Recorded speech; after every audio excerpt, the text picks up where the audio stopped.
존경하는 조호영 국회 부의장님과 선배 동료 의원 여러분, 경기도 김포을의 박상혁 의원입니다. 이재명 정부가 출범한 지 8개월이 되고 있습니다. 우리 경제가 PPT 좀 보여주시죠. 조금씩 개선되고 변화하고 있습니다. 보시는 것처럼 내란으로 있었던 민생 파탄에서 저성장의 정점을 찍었던 윤석열 정권과 비교해 보면 지금 보시는 수치처럼 그 변화가 명확합니다. 수출액, 무역 수지, 외환 보유액, 소매 판매액 지수까지 모두 큰 폭으로 상승하고 있습니다. 물론 도약하고 있다, 완전히 좋아졌다 이렇게 말을 할 수는 없을 것입니다. 그러나 조금 전에 많은 국민의힘 동료 의원 여러분들은 지난 윤석열 정부를 마치 태평성대를 이루었던, 경제가 좋았던 시대처럼 그리워하고 계신 것 같습니다. 그래서 윤 어게인을 외치는지 모르지만 이렇게 이재명 정부 8개월 동안 새로운 변화가 일어나고 있다고 생각합니다. 오늘 몇 가지 우리 국무위원님들과 함께 이런 경제들의 변화에 대해서 이야기하고자 합니다. 총리님 앞으로 나와 주십시오. 앞서 이재명 정부의 주요 경제 지표 성과와 관련된 다양한 표와 그래프가 정리되어 있었습니다. 참고 화면에 떴습니다. 이어서 박상혁 의원 질의를 이어가기 위해 발언대를 위치를 조정하고 있습니다. 국무위원석 발언대에는 김민석 국무총리 자리합니다. 예, 총리님. 제가 오늘 총리님을 어렵게 뵀습니다. 제가 오늘 아침에 교통사고가 나서 오늘 참석을 못할 뻔도 했는데 총리님을 뵙기 위해서 이렇게 온 것 같습니다. 네, 좀 전에 제가 코스피 5천 주가지수에 대해서 다른 평가를 아마 이해는 이런 양극화가 되지 않아야 된다. 너무 그런 취지이신 것 같은데 이거 코스피 5천 높은 주가지수에 대해서 상대적 박탈감이다 이렇게 표현하시는 걸 보고 좀 놀랐습니다. 이재명 정부 출범 이후에 우리 새롭게 변화된 경제 8개월이지만 성과가 있다면 뭐라고 총리님 생각하십니까?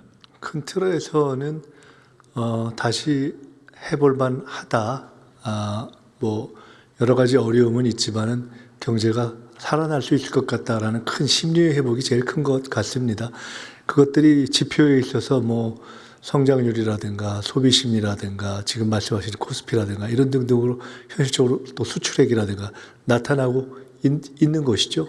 물론 모든 사람에게 따뜻한 체감이라든가 이런 것이 다 완벽하게 해결됐다고 보기 어렵고 특히 전 세계 모든 어떤 나라들이 고민하고 있는 양극화 문제도 있고 또 뭐 환율이라든가 부동산 이런 문제들이 여전한 것도 사실입니다만은 그래서 저희들도 그냥 안이하게 낙관을 하고 있지는 않지만 그러나 적어도 큰 흐름에 있어서는 경제가 바닥을 치고 이렇게 올라가는 흐름에 있다는 것은 누구도 부인하지 않을 것 같습니다. 그것에는 이렇게 최선을 다해주고 계시는 국민 여러분들의 힘이 제일 크다고 보고요.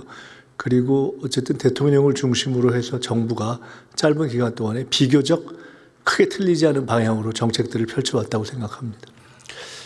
그 코스피 5천, 뭐 저희 더불어민주당에서 상법 개정 등 또 정부에서 많은 노력들 통해서 달성을 하고 앞으로 뭐 등락은 있겠습니다만 저희들은 그 지속적으로 그런 부분을 활동해 나가려고 하는데 그 효과를 어떻게 평가하고 계십니까? 코스피 5천 시대, 예. 뭐 여러 가지 있겠지만 제가 얼마 전에 30년 동안 중소기업만 했다는 분 한 분으로부터 이런 말씀을 들었습니다. 나 평생 주식 한 번도 안 했는데 요새 주식을 한다고 세상이 바뀌었다고 정말 아주 그냥 보통 중소기업을 오래 했던 분입니다. 그런 인식의 변화는 어찌 보면 우리 사회에서 부동산 아니면 사실은 별로 이렇게 수익을 안정적으로 확보할 수 있는 것이 없다라는 인식의 변화고 그걸 흔히 머니 무브라는 말로 표현하듯이 우리 사회에서의 자금의 흐름이 바뀔 수 있는 가능성이 나타난 것이고 그것은 역으로 부동산에 대해서도 안정화될 가능성이 구조적으로 생겼다는 것이다 이렇게 생각합니다. 코스피 5천을 얘기할 때 거의 저주에 가까운 이야기를 하시던 분들이 갑자기 5천이 되니 상대적 박탈감을 얘기하는 게 정말 놀랐습니다. 전 단순히 주가 지수가 높은 것으로 그치는 것이 아니라 말 그대로 머니 무브, 돈이 돌고 그것이 생산적으로 확장이 되고 결국 최근에도 본 것처럼 국민연금으로도 그 확대가 되어서 그것이 지속 가능성이 높아지고 결국 이것이 저는 코스피 5천이 갖고 있는 여러 가지 함의 중에 긍정적인 부분이라고 생각하거든요. 그런 부분에 대한 평가가 없다는 점이 좀 놀랍고요. 저는 그래서 특히 이제 생산적 금융이 굉장히 중요하다고 첫 번째 생각하는데 조금 전에 김태년 의원 얘기하신 것처럼 뭐 KIC를 통한 국부펀드도 중요하지만 저희 정부에서 지금 국민성장펀드 150조를 하고 있지 않습니까? 이게 과거에 있었던 펀드와는 다른 점은 무엇입니까, 조님? 그 말씀드리기 전에 한 가지만 말씀드린다면 아마 코스피 5천에 대해서 그전에는 안 될 거라고 이야기하다가 막상 되고 나니까 딴 면을 말씀하시는 부분에 대한 지적이신 것 같은데 결국 세상은 긍정적인 면을 바라보고 긍정적으로 말하는 사람과 부정적인 말을 바라보고 부정적으로 말하는 방식, 두 가지 방식인데 저희는 긍정적으로 이 세상을 변화시키려는 그런 책임감을 갖고 집권 세력으로서 노력을 하고 있다는 말씀을 드리고요. 국민성장펀드가 과거에 있어서의 유사한 것과 차이가 있다면 첫째는 규모, 둘째는 그 결정에 있어서 투자 결정, 운영 결정에 있어서의 어떤 민간의 참여. 세 번째로는 지금 시대에 맞는 어떤 전략적 투자를 할 수 있는 쪽으로 초점이 맞춰졌다는 것. 네 번째로는 그 범위에 종래에는 별로 이렇게 운영되지 않던 문화 관련한 부분까지도 어떤 전략적 투자를 할 수 있는 이런 것들 정도가 과거와 좀 다른 것이 아닌가 생각하고 있습니다. 예, 결국 뭐 이 조금 전에도 더한달 뭐 세제 혜택 문제까지도 있습니다만 해상 풍력, AI, 원전, 방산 등으로 좀 확대되면서 저희들이 생각하는 생산적 금융으로 발돋움할 수 있는 전 네, 중요한 계기라고 생각하고요. 잘 많은 활동할 수 있도록 관심 부탁드리겠고 저는 두 번째 과제 중에 하나가 퇴직연금 개선을 통한 국민 자산 증식 문제입니다. 혹시 종리님 최근에 인기 있었던 드라마 보실 시간 있었는지 모르겠지만 서울 자가 김부장이라는 드라마 혹시 뭐 알거나 보신 적 있습니까? 네, 저 몇 번 봤습니다. 저는 이 드라마가 관심이 있었던 것은 잘 아시는 것처럼 우리가 노후 급속한 초고령 사회에 있어서 가지고 있는 불안감들을 좀 대변했다고 생각하는데 국민연금으로만 해결되지 않는 부분에 있어서의 퇴직연금의 중요성들 저는 뭐 이런 부분 이 드라마를 보면서도 여러 가지 느꼈습니다. 얼마 전에 제가 만났던 지역의 시민도 50대 중반에 이제 은퇴를 하게 되는데 서울의 유사한 대학을 나오고 대기업을 다녔지만 자기가 직접 주식 투자를 했지만 한 번도 이런 부분에 대한 교육을 받아본 적이 없었다라는 얘기를 했습니다. 그런 부분에 있어서 굉장히 퇴직연금 중요한데 최근에 이 기금화에 대한 합의가 있었습니다. 뭐 걱정도 있었는데 어떤 방향으로 지금 자꾸 방향을 갖고 계십니까? 그게 이제 노사정에서 아마 합의를 한 것인데요. 그 하여간 수익성과 안정성을 다 이렇게 그 충족시키는 방향으로 기금형을 퇴직연금을 운영해보자 하는 큰 방향을 잡고 논의를 시작한 것으로 알고 있습니다. 조금 전에 말씀 주신 것처럼 사실은 저희 같은 경우에 지금도 어쨌든 좀 비교적 행운인 경우에 해당하지만 딱 저희 또래들부터 해서 이제 막 은퇴들을 하기 때문에 연금의 문제 또 노후 주택의 문제 이것을 우리 사회 전체적으로 반드시 해결해야 되는데 지금 말씀 주신 기금형 연금을 포함한 퇴직연금 문제는 이제 집중적으로 저희들이 정책적 관심을 기울이고 노력을 해야 된다고 생각하고 있습니다. 이게 또 실질적으로 되기 위해서는 저는 중요한 것 중에 하나가 실질적인 금융교육 시스템이 좀 필요하다고 생각합니다. 이제 법정 교육은 있는데 사실은 되게 형식적으로 머물러 있고 영국과 같이 금융 과목을 필수화 아주 조기에 어린 나이부터 하는 나라도 있고 또 금융 포털을 운영하는 싱가포르 사례들도 있습니다. 그래서 어린 나이부터 우리가 체감을 하고 무엇이 우리 성장하면서 필요한 건지 자기의 인생에서 필요한 부분지를 잘 가르칠 수 있는 좀 시스템도 필요하다는 생각이 들고요. 또 금융 상품도 적격한 상품들을 많이 적격한 상품들을 좀 제대로 내놔야 사람들이 혼란하지 않도록 그래서 기금에서 이런 부분에 투자할 수 있는 시스템을 갖추는 것도 저는 필요하다고 생각합니다. 마지막으로 오늘 뭐 김태현 의원도 얘기했지만 코스닥 정상화의 문제도 있습니다. 총리님 혹시 무신사, 야놀자, 토스, 네이버 웹툰 뭐 이런 회사들 아십니까? 이 회사들의 공통점이 뭔지 혹시 아세요? 공통점 무신사, 야놀자, 토스? 예. 공통점 뭘까요?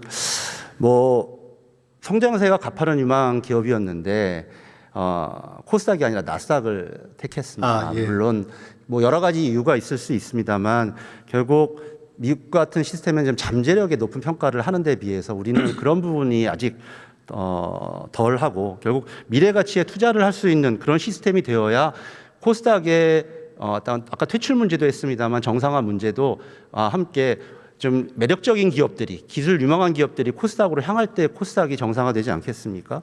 그래서 국정과제에 기술 통제 상장 제도 뭐 이런 부분들도 하고 있습니다. 이런 부분들도 좀 더 강화되어야 되겠죠. 네, 그것을 포함해서 이건 코스닥 정상화에 대한 여러 가지 법안과 아이디어를 이제 적극적으로 저희들이 논의하고 이 코스닥 시장 개선에 나가야 될 때라고 생각하고 있습니다. 또 우리의 유망한 플랫폼 기업들이 미국의 나스닥을 향하는 것이 아니라 코스닥으로 올 수 있는 전 유인책도 많이 마련해야 된다고 생각합니다. 그런 부분에 있어서 총리님이 우리 경제 뭐 여기 부총님 계시고 많은 우리 국무위원들 계시지만 함께 노력을 좀 꼭 부탁드리도록 하겠습니다. 좀 이따가 다시 한번 여쭙겠고요. 네. 우리 산자부 장관님 잠깐만 부탁드리겠습니다. 현재 더불어민주당의 박상혁 의원 경제에 관한 질문 이어지고 있습니다. 잠시 자리로 돌아가는 김민석 국무총리, 현재 발언대에는 김정관 산업통상부 장관 자리하고 있습니다. 장관님 지금 대한상의를 감사하고 계십니까? 네, 그렇습니다. 어떤 방향에서 감사를 진행하고 계신 겁니까?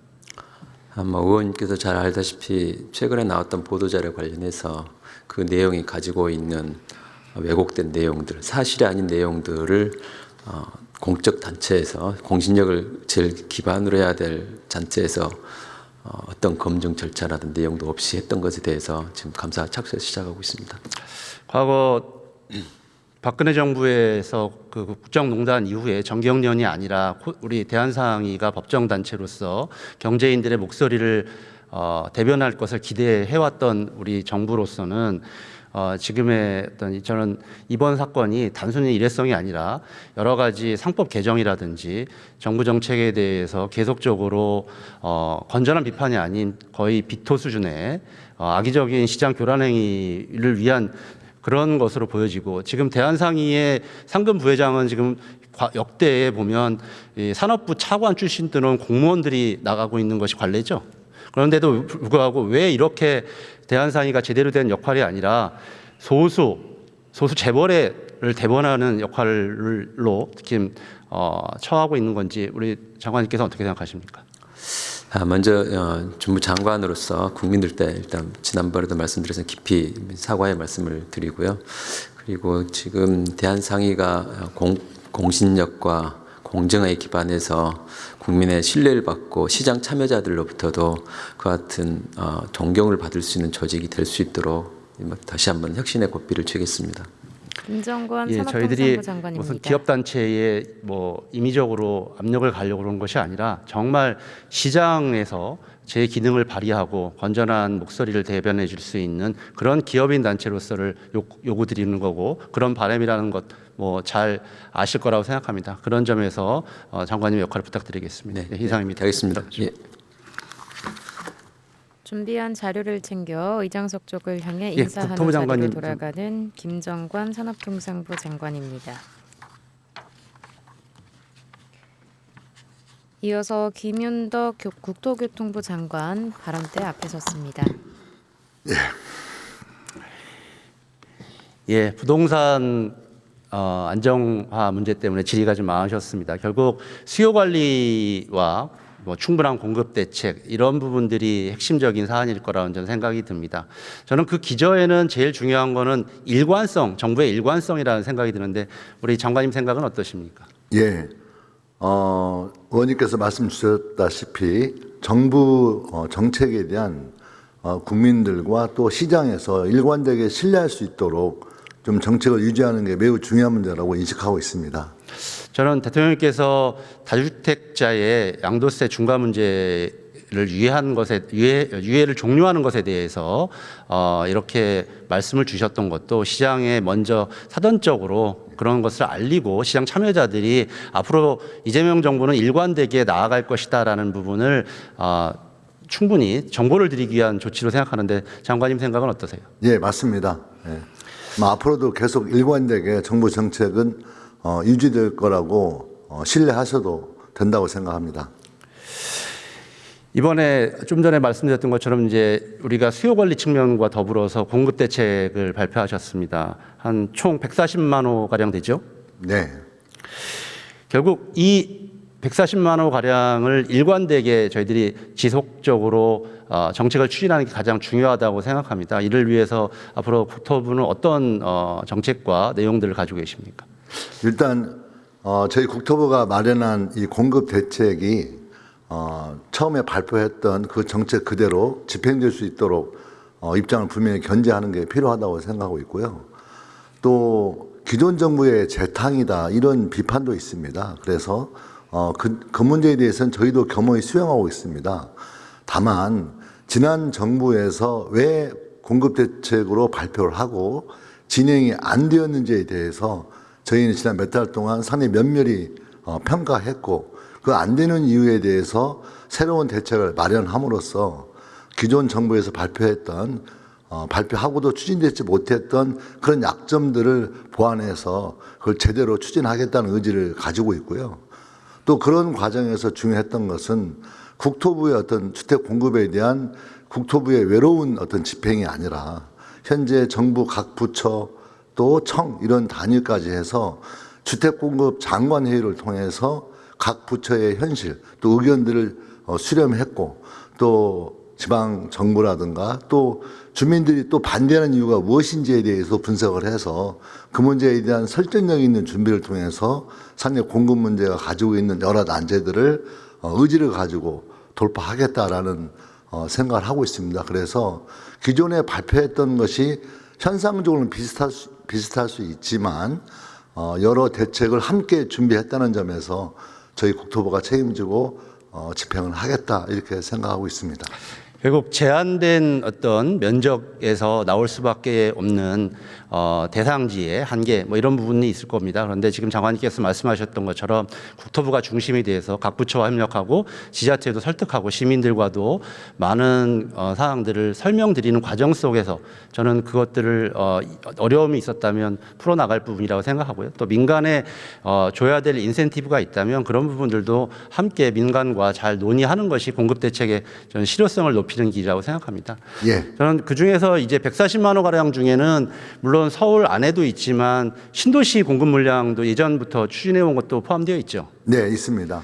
결국 중요한 것은 주택의 소유 그리고 또 그런 신도시의 이주가 계획으로 중요한 것이 아니라 실질적으로 그분들이 안착하고 거기서 편안한 삶을 영위하는 것 그것이 결국 부동산 정책의 목표 아니겠습니까? 예, 맞습니다. 저는 그런 데 있어서 교통 문제가 가장 중요하다라고 뭐 같이 옛날에 국토회 하면서도 여러 차례 그런 목소리를 내는 걸 잘 알고 계실 거라고 생각합니다. 예. 왜냐하면 이주를 했고 집을 샀는데 교통은 해결되지 않아서 한 5년, 10년의 격차가 발생하면 그것은 절대적으로 안정적인 부동산 대책이 될 수 없다. 이렇게 생각하는데 장관님 생각은 어떠십니까? 예, 의원님 말씀이 굉장히 옳다고 생각하고 있고요. 그게 원활하게 되지 못한 문제에 대해서는 저희 국토부도 늘 책임감을 가지고 있습니다. 다만 이후에는 어쨌든 교통 대책이 실속 있게 제대로 진행되어야만 어떤 국민적 불신도 벗어날 수 있고 또 주택 공급도 원활하게 될 수 있다고 생각하고 있습니다.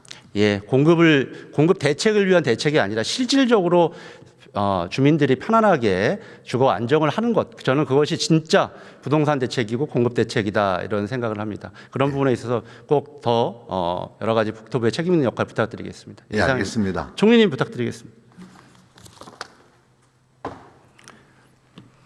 자리로 돌아가는 김윤도 국토교통부 장관입니다. 김민석 국무총리 다시 발언대 앞에 섰습니다. 현재 더불어민주당 박상현 의원의 경제에 그런데 관한 질문 이어집니다. 조금 전에 말씀드렸던 그런 대표적인 정책 실패 사례 주민들은 입주했는데 10년간 제대로 된 교통 대책이 없고 심지어는 인구 50만이지만 철도 2량짜리 경전철이 있는 그런 도시가 있습니다. 총리님 잘 아실 거라고 생각하는데 어딘지 아시죠?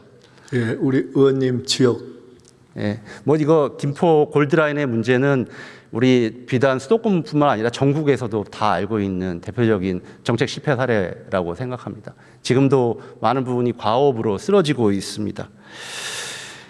그래서 그 국민 이후에 생활과 안전을 여러 가지 위협하는 공급 대책을 관련된 발표하면서 또 자료 신도시 화면 대책이 떴습니다. 발표되면서 추가적으로 많은 대책이 나왔습니다. 그래서 최근에는 2022년도에 또 새로운 신도시를 짓고 거기에 지하철이 들어갈 것이다라는 정부 발표도 있었기 때문에 많은 우리 지역 주민들은 당연히 이런 문제가 해결될 것이라고 생각을 하고 있었는데 최근까지도 이런 부분이 좀 답보 상태가 되어 있습니다. 얼마 전에 총리님도 뵀었는데요.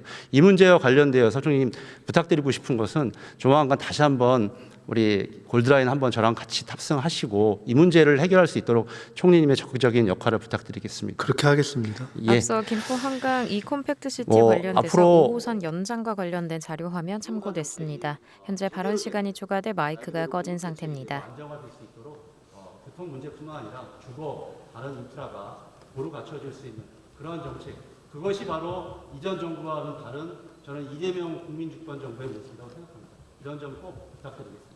예. 고맙습니다.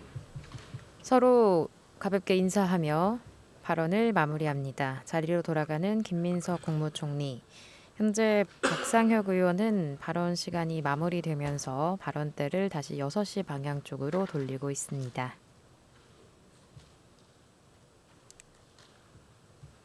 예, 끝까지 경청해 주신 우리 동료 여러분 감사합니다. 준비한 자료